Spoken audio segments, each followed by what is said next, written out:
Welcome to Mind Beyond the Mission, a podcast for and by veterans and veteran family members.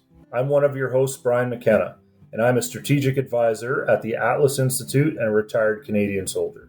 And I'm Laryssa Lamrock, strategic advisor at the Atlas Institute and a proud military family member. In this podcast, we'll be diving into real issues experienced by veterans, former RCMP members, and their families.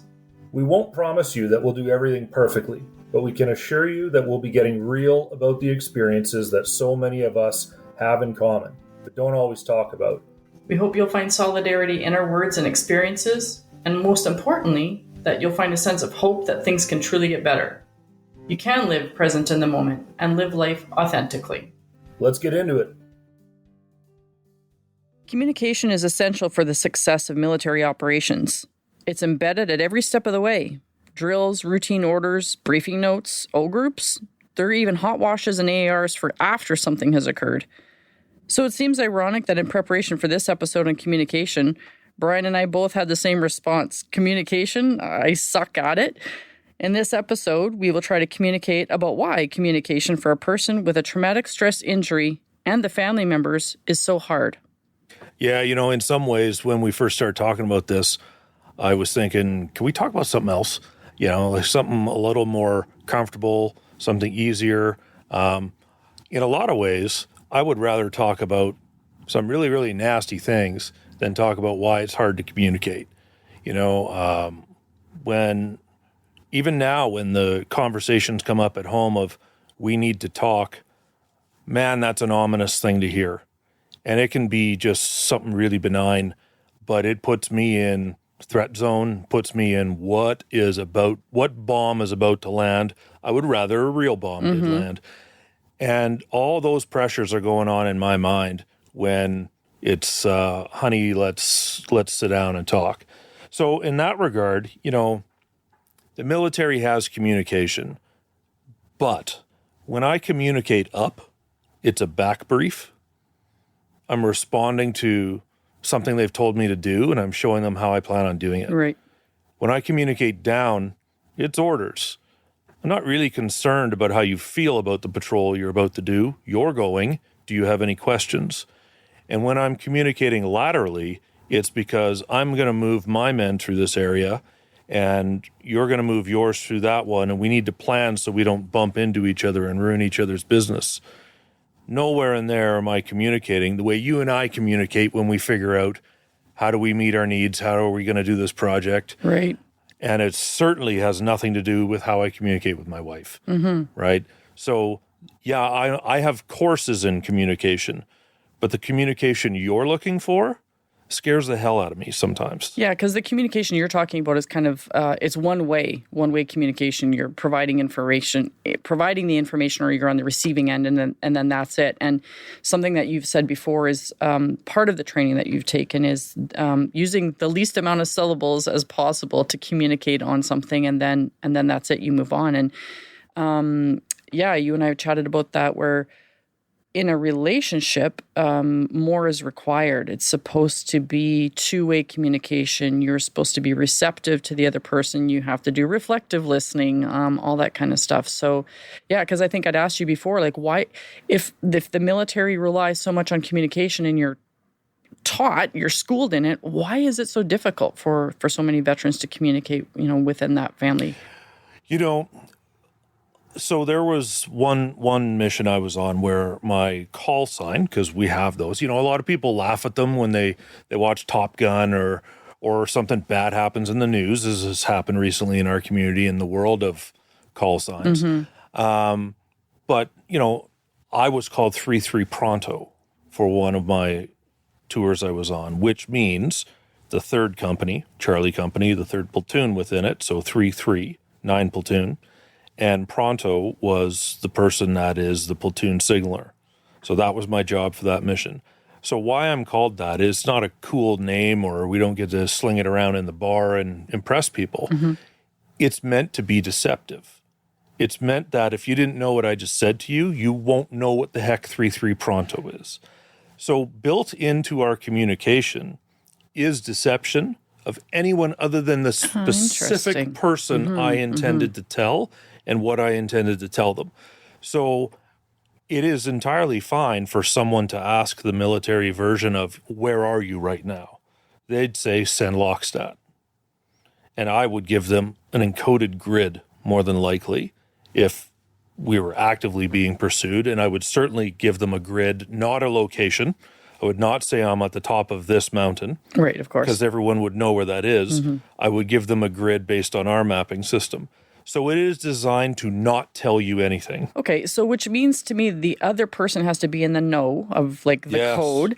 And so let me ask you then, do you have the same challenges communicating with your veteran friends as you do with your family? No, they have the code book, right? And that's a lot of why it is easier. But there's also the intimidation factor. Like I told you, my friends might come to me for advice. They might come to me just to socialize. Generally, when the honey, we have to talk conversation comes up, that means there's a bit of a problem, and it's probably in the emotional sector, and you probably won't like it. Even if it's like, what do you want to do tomorrow? Even if it's something you will like, the let's sit down and talk, man, that's an intimidating conversation. I would rather have just about any conversation. So, yeah, we're skilled in communication, all right. Not the kind you're looking for, though. Which obviously creates a huge barrier. And we talked before about how, like, for any relationships, for many couples or family members, there's challenges to communication. I mean, there's umpteen million communication courses that you can take just for, personal interactions or for your work environment. It's challenging for most people. So let's add on top of that a traumatic injury. So what have you been able to ever identify how your specific PTSD puts another layer of barriers on communication? Yeah, okay. So I went to an incident once where it was an exploded bus, and it was really, really bad. But for me, there were other incidents that were also really bad. It took me 3 years working with my doctor to be able to answer the question to him of what was bad about it. So in those 3 years, other people are asking me the same questions, like, how are you? What's bugging you? What can we do to help? I really didn't have the answer. Right. So I'm not lying to you when I say I don't know. I didn't know. And then even for a while where I thought I did know, I was wrong. So we get into a situation where I don't have the answer, or what I told you is not true. You might call that lying. But in the process of my doctor and me working for years to get to what the truth was, that's what I told, because that's what I thought. Right. So in this circumstance, what actually bothered me was I'd stepped in the purse of one of the people that was deceased in the vehicle. It's like, well, purse. I didn't say rucksack, right? Yeah. Well, soldiers have rucksacks. Women have purses. Right. This is a different situation. So stepping in that purse bothered me more than what was inside that vehicle. That's weird. It's not normal. That's not how it's supposed to go. I'm a dad, I'm a husband, I'm a neighbor, I'm all those things. I'm supposed to be concerned about the loss of life, but I got into such a place where the loss of life was relatively common that it bothered me more that I'd stepped in someone's purse. Because it was then personal. There was someone attached. How do I tell you that? Yeah. And what will get better when I tell you that? And the truth is, like, as we're sitting here together, there's a couple people in the room helping us with the sound here. They're listening to this too, and I can see their faces. I can see yours. You don't know how to help me with that, right? So why did I just tell you? What's the value in me telling you that? What are you going to do to help me? And I think that's hard for family members to accept because, again, we were chatting about this earlier, that I'm going to talk specifically about a couple's relationship when we use family in regards to Atlas or the podcast. Could be parents or siblings or friends, but in this case, I want to talk about couples. For many couples, your significant other is supposed to be your best friend. They're supposed to be the one that you provide that shoulder. They can lean on you through tough times, mutual support. So it's really hard for family members when we ask, what's the matter? What's wrong? And their response is, I don't know. It feels like we're being shut out or shut down, or you won't get it. And in many cases, maybe we don't get it. But I think, in light of communication, if family members understood what you just said, that sometimes I haven't been able to process it, I don't know on my own.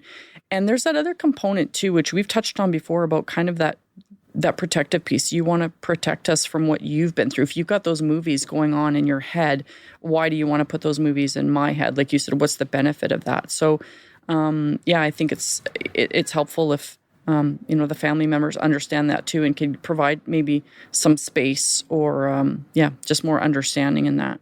And I think from our perspective that we have to maybe be reminded, or willing to accept being reminded, that there is more to communication than just a relaying of facts, right?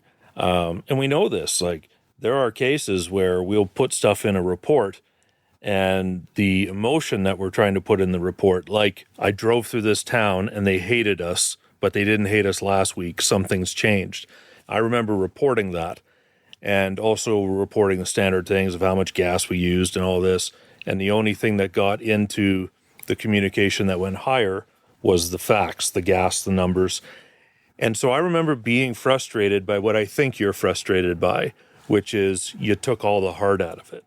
So there are circumstances in how we do business where the situational awareness or the feel, the atmospherics are part of what we do. I think it might be helpful to remind soldiers that the conversation with your spouse is probably more about situational awareness than it is about facts and figures. Okay. That's language we would understand. I don't know if that helps anything, but to me, it's one of the few places in our background where we can be reminded, like, yeah, okay, you do this in part of your communication as well at times, and you need to bring that talent back home. Right. I want to touch on something else that you said too. You said so much of communication is not the hard facts. So we were talking about barriers and what barriers might be impacted by, let's say, post-traumatic stress or depression or whatever. And so some of my experiences were, as a family member, when my spouse maybe was really triggered and just trying to get himself grounded, and I am complaining about taking the garbage out, and I feel like he's not present, he's not listening, he doesn't care, but maybe he's trying to manage symptoms, so that can be an additional barrier. As well, he used to explain that after his injury, he needed more time to process and compute. So I would be communicating with him, and then there's this space and time, but he was really processing what I'd said, wanted to formulate his response. So that was something we had to adapt. Let's face it, sometimes along with mental health injuries comes substance use. That can be an additional barrier. If you and I were in a really crowded Tim Hortons, and, there's a lot of things going on there. You're trying to maintain situational awareness.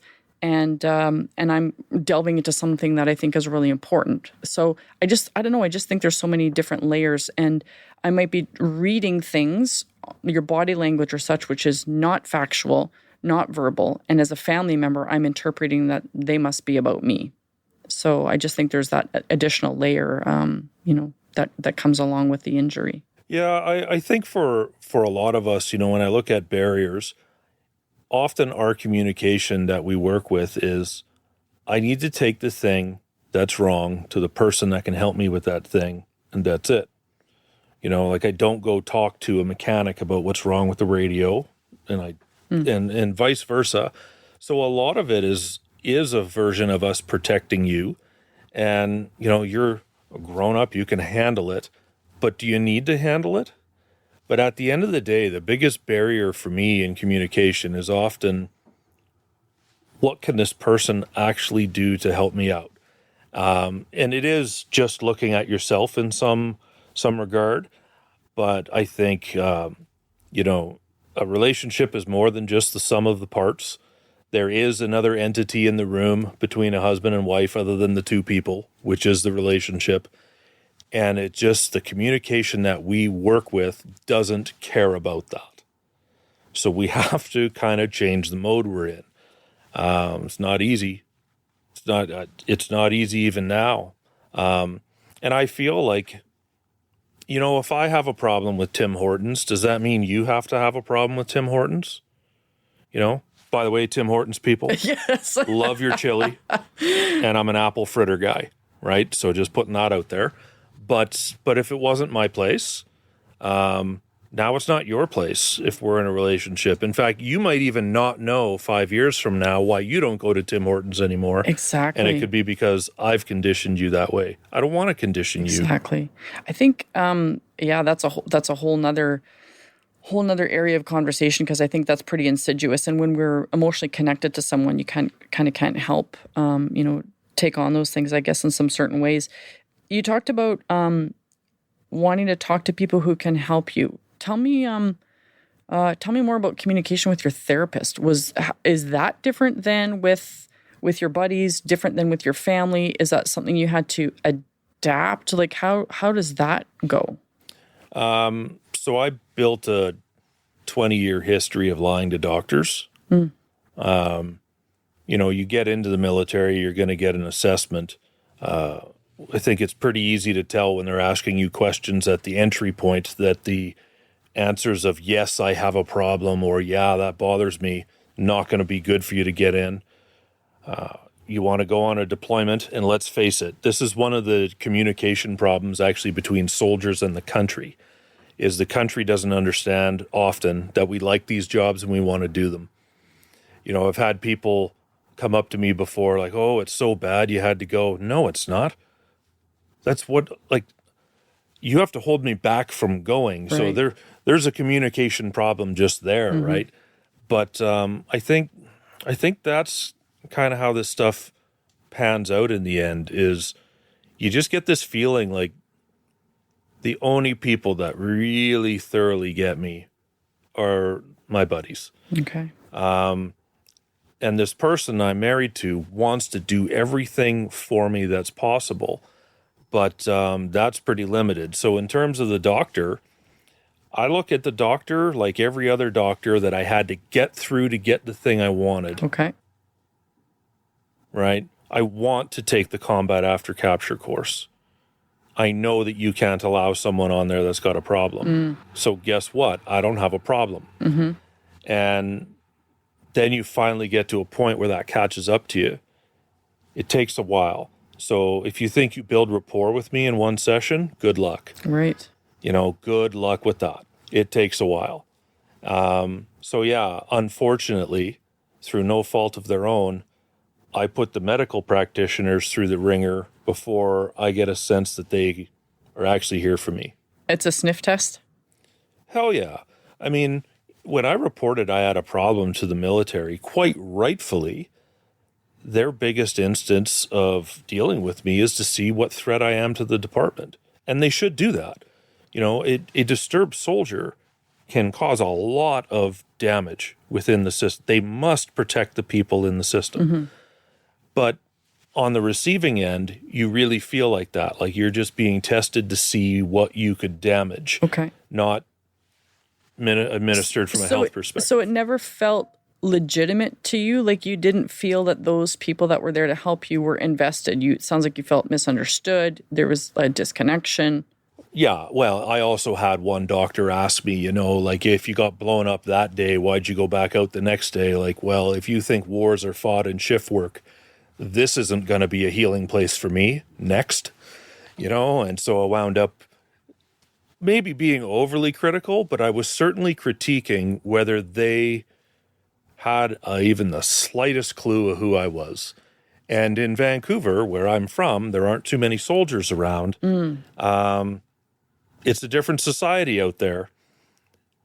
It's difficult to find a doctor that has a clue as to who you really are as a person. Okay, so that's what I wanted to kind of ask a little bit was, I guess, from both sides of it.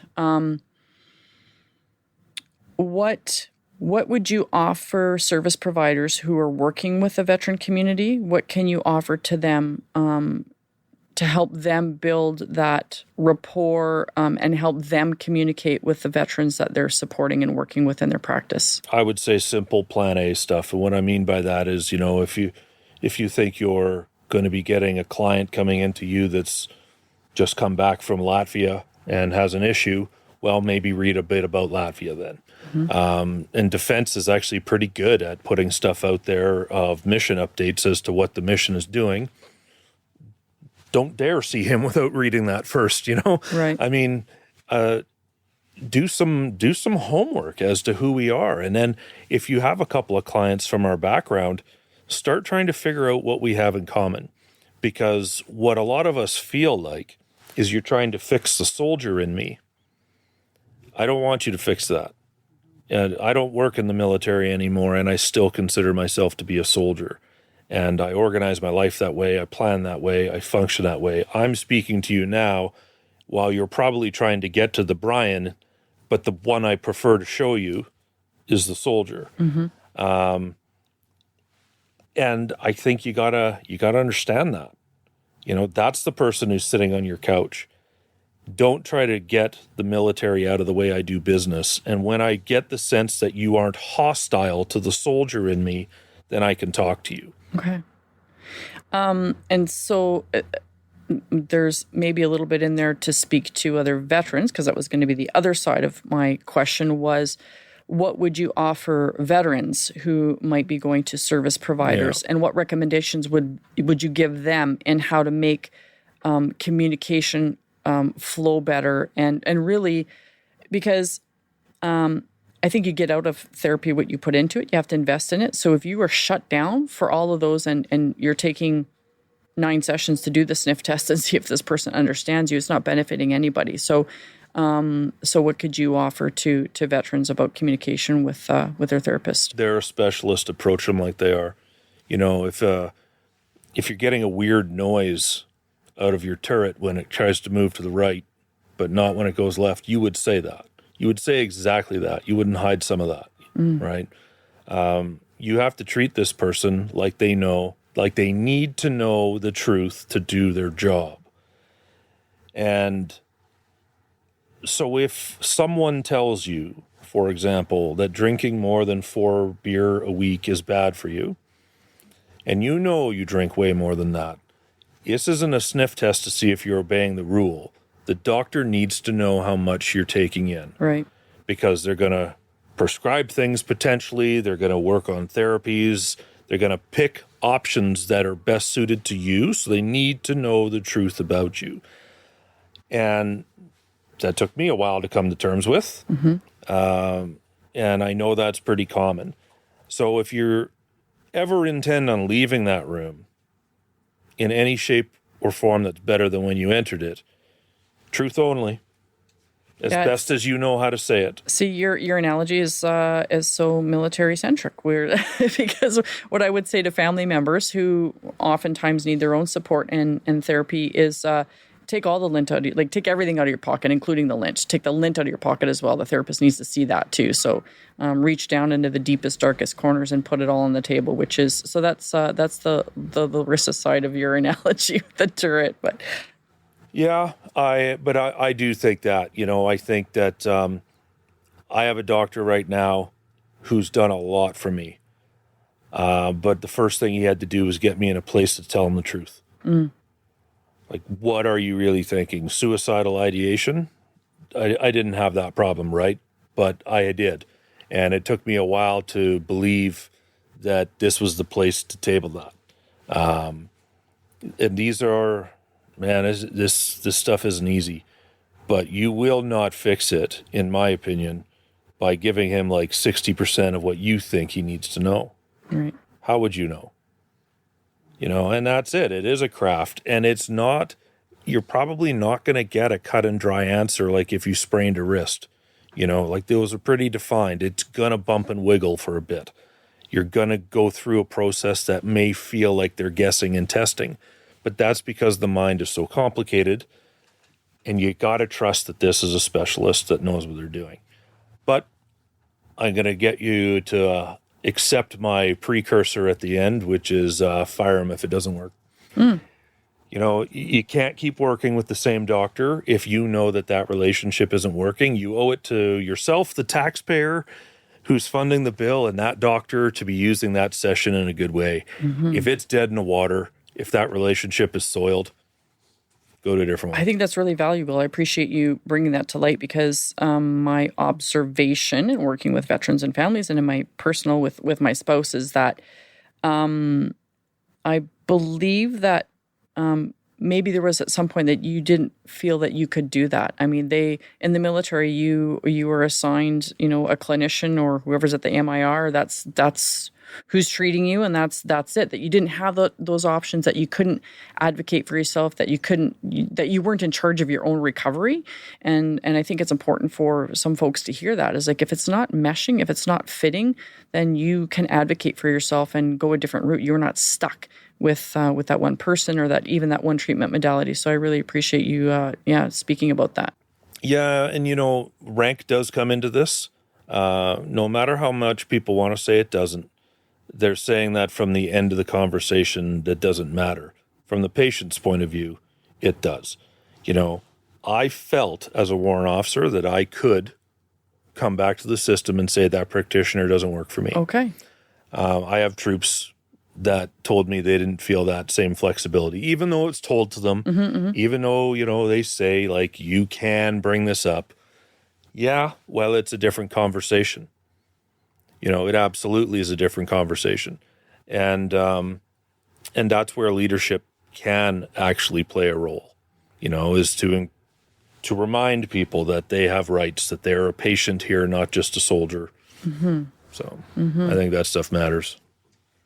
Okay, I'm throwing it at you, Brian. We're talking about communication. We've chatted a little bit about working with service providers, chatted a bit about family, which we might come back to before we're done here today. But tell me about communicating with others that provide service to you, like VAC. Sure. How about the Canucks? Okay. Right. That was subtle. Yeah. So I ran into a problem a couple years ago, and I'm fairly meticulous with my paperwork. And the problem I had was I hadn't opened up a very benign letter from Canada Revenue Agency, the tax office, that was telling me I had to do something. I had to provide them with a document. Easy to do, but I hadn't responded in about 14 months. Now I have a problem. Well, the whole reason that happened is brown envelopes from the government for a number of years were always bringing me bad news. They were normally, you don't qualify for this, or you need to go get reassessed for that. It was normally some painful answer written in 7 pages of legalese that by the time you got it interpreted was bad news. Got me to a point where everything that looked like that got treated the same way. So yeah, I had a tax problem. I had a tax problem because I was sick and tired of the written communication that was coming to me. And it would set me off. And the next thing you know, the pile of things that looked like that on the desk were piling up. There was even a reimbursement check in there by the time I finally cracked it open. There was literally good news in one envelope. But I didn't ever get to, celebrate that $54 check in my favor because it sat there like everything else. That's part of it, and I'll admit that I'm the guy that wants to still talk to somebody. I don't want to talk to a wall or plexiglass or someone that says you have to make an appointment. We have problems now. Right. So go and ask to have an appointment through this computer program, and then that person will respond to you and maybe book something a week down the road. That's not what I'm looking for when I have a problem. And maybe the answer is, well, don't look for help here, but then you better own that answer, right? So there's a lot of trickiness in this communication question. I know people that deal with the government in their business every day, multiple lines of communication to various departments, but there's one they don't want to speak to. And it's because it's raw conversation. We're not talking about a business opportunity through, right, Science Canada or something to that effect. We're not talking about, you want to export a product. We're talking about what's your coverage going to look like, and how many more times do you have to revisit this story to convince that other person on the other end that you qualify for something. Because veterans' interactions with VAC is around an illness or an injury, service-related, obviously. So there's a vulnerability in that, whether it's a physical injury, I'm guessing, or a mental health injury where you have to go back and revisit that, delve into some of those things, whether how it came about, how it's impacted you in the past. It might be a reminder of changes maybe in who you are now, that you're not as capable, you don't have the capacity, you're not as well as you were before. So there might be other layers to what that envelope represents, and then the necessity. I'm not full. I'm not fit. I'm not who I was before. So there might be more kind of represented in that. Yeah, and a lot of the stuff, and we've mentioned this before, is that the gateway to getting something that will help you is quite often a designation that doesn't sound all that nice. Mm. You have to need to be rehabilitated before you qualify for things in the world of rehabilitation. Now, I understand from a bureaucratic point of view why that has to happen, but I don't like being told that I am in need of rehabilitation or that my status is diminished. Right. Right. So in their defense, there probably isn't a good way of doing this, but there are bad and worse ways, and it's a pretty harsh exterior when you're trying to communicate to it sometimes. Right. So one thing I'd like to say is, and this will put you on the spot, but I think it's kind of the point. I want to drag you back to my purse conversation. How can you help me with that? Wow. Okay. Yeah. Putting me on the spot. Well, first, I guess I can't help you with that if I don't understand what's happening for you. So, and that's not to say that I need to know the nitty-gritty details. So we're talking about communication. It's not that I want my spouse or for you as my colleague to delve into those, but maybe how I can help you with that is, by you telling me how that impacts you. So, so as an example, I'll use my spouse as an example. He, for the longest time, had troubles driving through a drive-through. I don't know exactly what happened for him. I've been around the military long enough. I can probably speculate. There's the building itself, there's usually a fence on the other side. You got vehicles in front of you and behind you. Your movement is limited, et cetera, et cetera. I can pick up on that. So I didn't need to know the details of what happened. What I needed to know was that going through a drive-through was difficult for him. Yeah. So I either needed to accept that when we go to a restaurant, we're going in to get our order rather than going through a drive-through. Or on one occasion, the first time we went through a drive-through together, I was like, wow, this is really cool. Like, I'm really proud of him. And I thought I was going to help. So what I did was started chatting with him, chatty, because I wanted to distract him from being triggered. So we're moving through the drive-through. I'm chatting the whole time. We get through the drive-through, and the first thing he does is pull over and looked at me, and he said, "Don't ever do that again." Yeah. Because I distracted him from the grounding techniques that he wanted to employ, that he talked to his therapist about. He was trying to do all of that. I was distracting him in the wrong ways. But again, that all needed to be communicated. So I guess that to go back to your question, how I can help you with that is for you to if we're ever in a situation, or how can I be sensitive to it, supportive? This drive-through thing is actually, I'm happy you brought this up. So you're in a car, you can't escape to the front because the car in front of you is there, probably arguing about, if they want cheese on their burger or not. Apparently ordering way too many sandwiches. Drive-thrus are not supposed to be for ordering full meals. Well, yeah. And then you got the person behind you, so you're trapped there. You can't escape left because that's where the restaurant is, which will be on the driver's side. You can't go out right because you'll be caught in there. How would you not know what's wrong with a drive-through? Like, it's just common sense, right? Well, it's common sense around my peers because going through a drive-through is if I was doing that to the enemy, we call it channeling. I don't just have bad things for them. I have to get them into a position for that bad thing to do its business to them. Likewise, the enemy doesn't just put bombs all over the world and hope I step on one. They have to create a scenario that drives me towards that point. Right. Maybe they even need to get my vehicle 18 inches, no closer and no further, for it to have effect. And the way they would do that would be to create a zone that you have no choice but to go through that one zone. Also, you add talking over this radio, so you get the metallic comms voice, very similar to talking over a military radio. You add that this is very similar to going in and going out of a camp, which is where you're going to have this massive emotional change, like you're happy to get back or you're trepidatious about what's out there as you're leaving. Yeah, hell yeah, I don't want to go to that drive-through.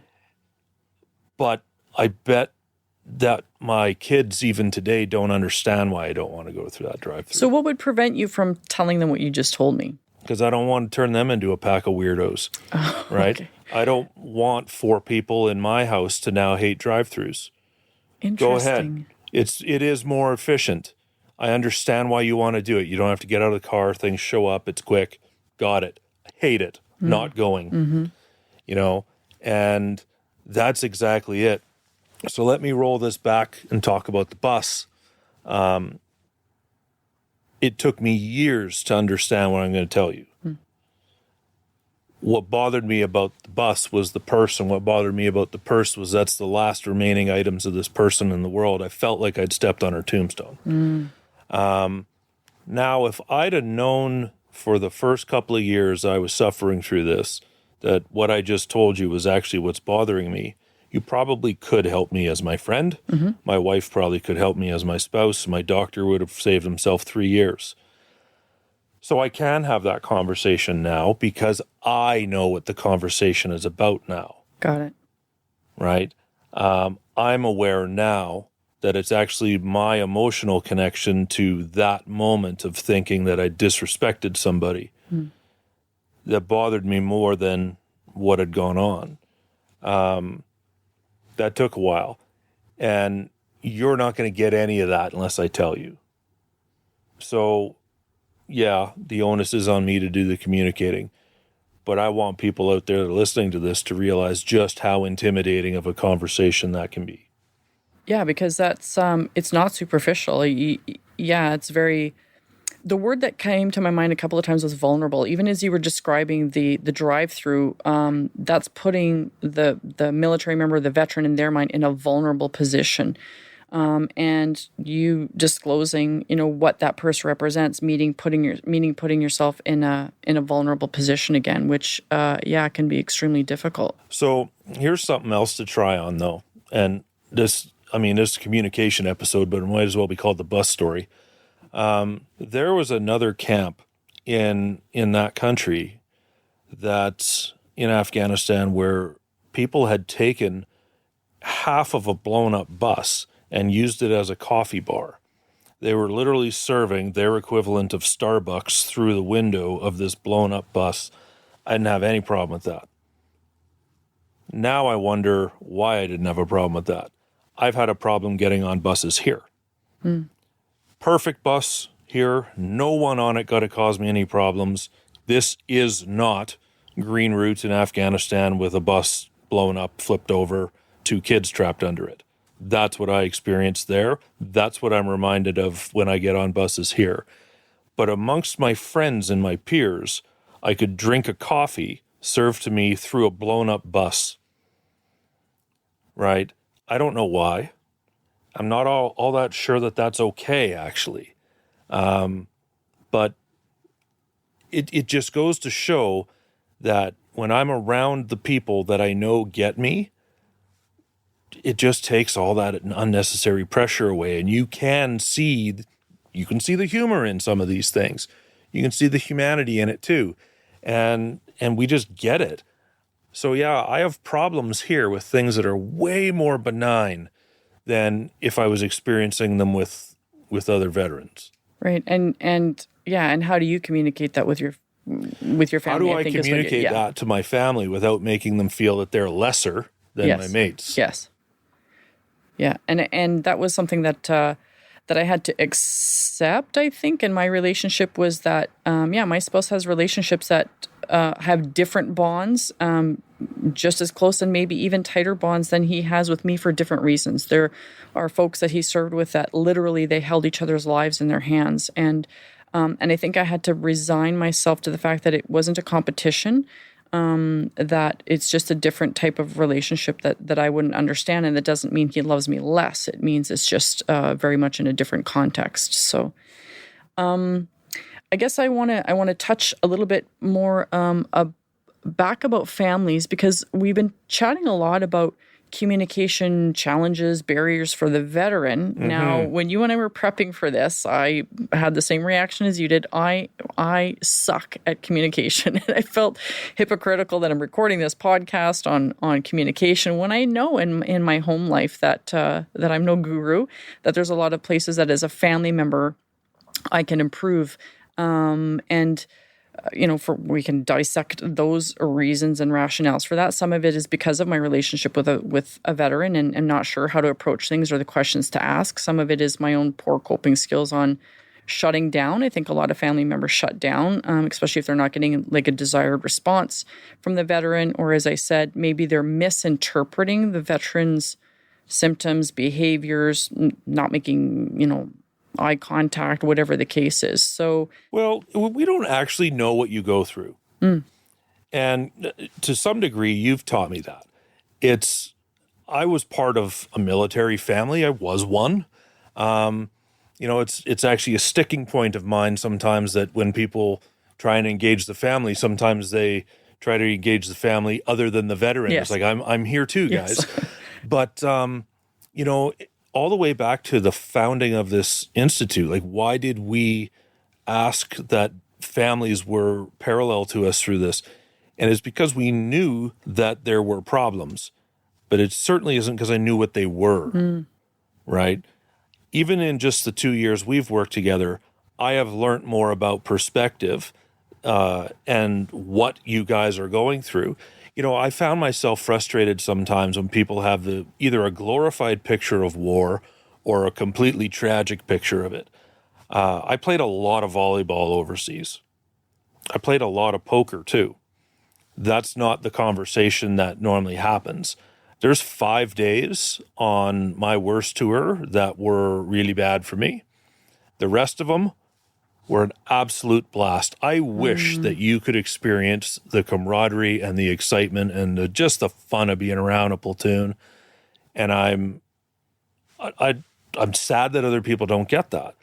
But, for the average soldier, if you told him that there's no one within a kilometer that wants to hurt him, that's amazing news. That's worthy of breaking out a poker tournament. If you tell the average spouse that outside of a kilometer, there's someone that really wants to kill your husband, this is bad news, right? So the very same thing from two different perspectives is a tough conversation to have. Now add 8 time zones in the middle and we're talking over Zoom at best, right? So Laryssa, we honestly don't know what you go through. I want to share kind of an exercise that I participated in a few years ago. And this is specific to, again, a mental health injury, but it might give folks some insight and maybe you some insight in relation to that. Because we could talk about what I experienced during a deployment as a military family member during that time, but I want to kind of go back to the experience of supporting a loved one with an injury, mental health injury. So this exercise was during a couples retreat. We had all of the veterans with a mental health injury go into one room. All the family members went into another room and did the same exercise in both rooms. So around the room, we put different posters with headings on them: psychological, spiritual, financial, physical, and asked the participants to write down on the lists how the injury impacted them in those different areas. So for me as a family member, how was I impacted physically, et cetera, et cetera. So at the end of it, we brought the two groups together and put the signs side by side. And what we found was the experiences of the family members were the same as the veteran. So a lot of the things that you're experiencing with your injury, the family members are experiencing as well. So I guess all of that to say, since we're talking about communication today, it sounds so cliche. Talk to your family members, talk to your veteran, listen to what their experiences are, because I'm guessing that maybe you have more in common and you're more on the same team as you are adversaries in going through the journey. So in the world of shop talking our way through something here, one thing I find is when I go to a doctor, I'm spending an hour speaking to him about some things that are obviously pretty personal, heavy stuff. I really have to focus on my drive home to focus on the drive home and not the conversation. How do you want me to walk through that door and say, I don't want to talk to you right now? I think I want you to tell me before you leave through the door to say, listen, I have a session today, and when I come home, I really need some time to decompress and process what was going on for me. So if you can give me that hour, if you can let the kids know, et cetera, et cetera. So again, coming back to communication, letting me know prior, so that I'm not in your face saying, how'd the session go? What are you thinking? So that we can respect what you need, and vice versa. If the family member is going to a therapy session, or if they work full time and the veteran is at home, ask the family member, what do you need when you come in through the door, but ask it prior. One thing we've had a bit of success with in that regard is, if you want something to not happen, it's helpful to then designate when it will happen. So if my session's over at 1, I'll be home by 1:15. If I don't want to get bombarded with questions at 1:15, one of the ways to do that is after dinner, I can talk about that. Or I'm going to walk the dog. I'll probably be back at 2. Then we can get into it. I find that if we designate how and when we are going to chat, then it creates the space to be able to come into the house, put my coat down, pet the dog, and just drop my tools a little bit and drop my defenses a little bit, right? So designating when we are going to talk helps create the space of when I need to not talk. Now, that's just a Brian answer. I don't know if that works for anyone else out there, but we've had some success with that. Okay. Well, are you going to do it then? Are you going to take my advice? Or are you just going to ignore me? Yeah, I'll get back to you. So this is communication. This is why it's hard. Honestly, it scares me sometimes. I think it's continual. As we sat down here, I disclosed I was no expert on communication, and I think it ebbs and flows. So, I think the important thing is to be aware, have conversations, and continue to put effort in. And be willing and open to revisit stuff. You know, it might be, no, I can't talk to you, but it also might be, no, I can't talk to you right now, today, about that incident.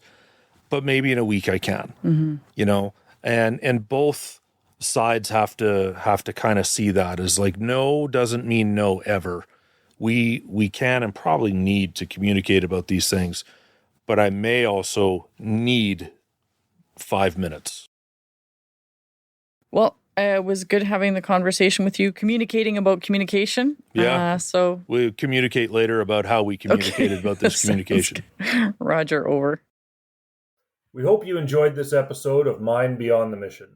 If this conversation resonated with you or helped you in any way, I encourage you to subscribe to Mind Beyond the Mission wherever you listen to your podcasts, so you'll be the first to know when our next episode comes out. And if you know someone who might relate to what we've shared or could find it helpful, please feel free to send it their way. We're all on the same team. Plus, we'd love to hear what other topics you'd be interested in us exploring in future episodes. Brian and I have a lot of ideas and subjects we plan to dive into, but you, the listener, have probably experienced or thought of topics that haven't crossed our minds yet. Please reach out if this is the case. We're on social media at Atlas Veterans CA on most platforms. So please feel free to tweet at us, send us a message, or leave a review on this episode, and let us know what else you'd like to hear us talk about.